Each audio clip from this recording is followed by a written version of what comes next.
Hello, my friends, and welcome back for another story with Dove. Today I'm going to read you a book by Simon James called The Wild Woods. And I want to tell you a little story uh, before I read this story, and I'll let you look at this beautiful page as we're going. This book has been with me for a lot of years, maybe 20 years or so. And this little girl, for some reason, reminded me back those 20 years of one of my daughters named Emily. And so whenever I would read this book to her, I would tell her that she was this little girl. And so in this story, her name is Jess. But I'm going to dedicate this story to my daughter, Emily.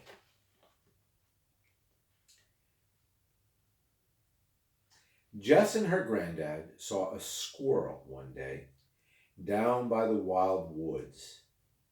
"I'd like to take him home," Jess said.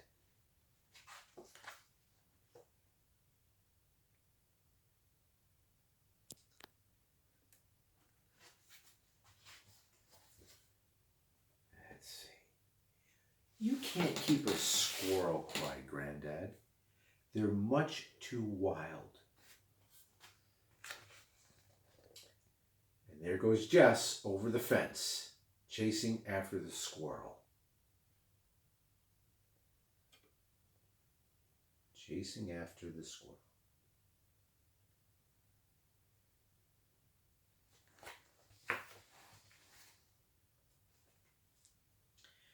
"Don't worry, Granddad," said Jess. "I'll take care of him." "But Jess," called Granddad, "you can't keep a squirrel. What are you going to feed him?"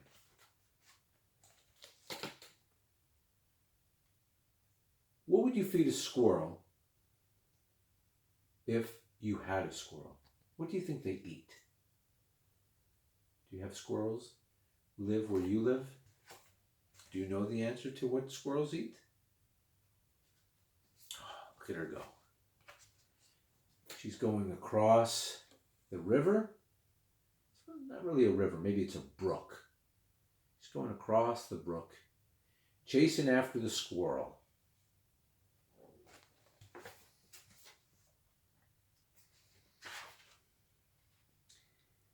"He likes our sandwiches," said Jess. Granddad is doing all he can to keep up after Jess, and Jess has already taken out the lunch and feeding it to the squirrel. What a girl, this Jess. "But Jess, come back," shouted Granddad. "You can't keep a squirrel. Where's he going to sleep?" Looks like Granddad got his feet wet crossing that brook. But Jess is on hot pursuit of the squirrel. What color is this squirrel? This particular one is a red squirrel, and they do exist, but a lot of squirrels are also gray. So there's gray squirrels and there's red squirrels. "I'll make him a bed in my room," said Jess. Poor Granddad. He's going to need a big nap after chasing Jess all over the forest, huh? And there she goes, climbing over the tree, scampering after the squirrel.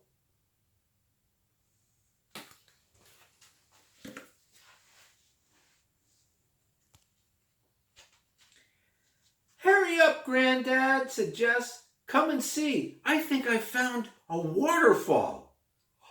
That's just what a grandfather wants to hear when his granddaughter's way out in front of him.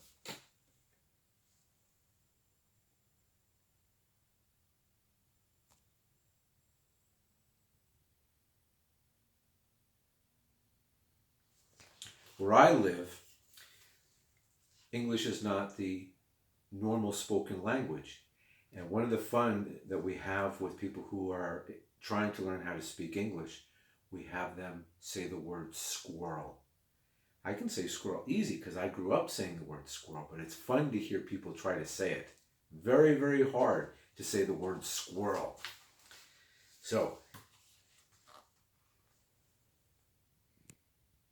here we have Jess sitting down looking at the beautiful waterfall.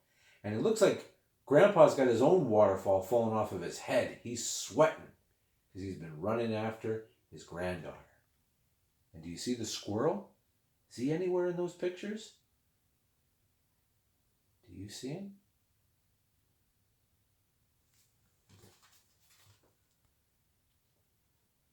I don't see him. I don't see that squirrel. Jess, you can't really keep a squirrel, whispered Granddad. I know, said Jess. He belongs to the wild.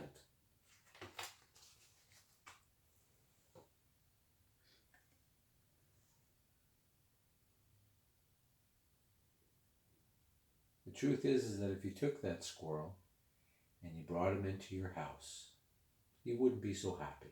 He would be afraid. He would run around. He would knock things down, and you would probably want him to go outside pretty quick.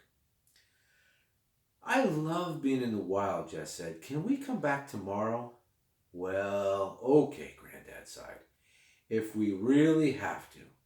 Good, Jess said, because... See the squirrels jumping up there in the branches? And there's Jess walking with her granddad going home.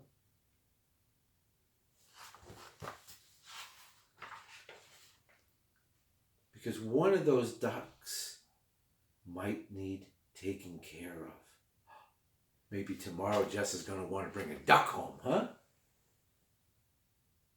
You see the ducks in the river?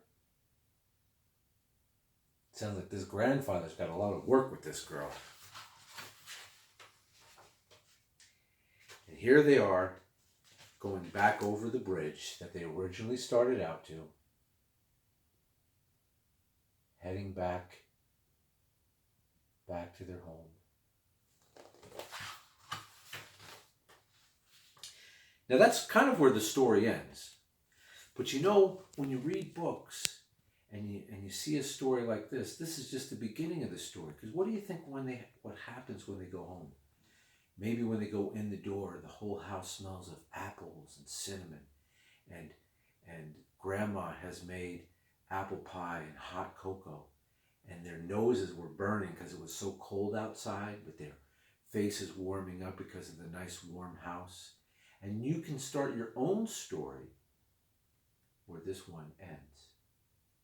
And as always, I'm very thankful that you took the time to listen to the story. I hope that you like it. If you do, you can hit the I like button on the YouTube channel, the thumbs up. And I thank you very, very much for going and spending this time with me. Bye for now.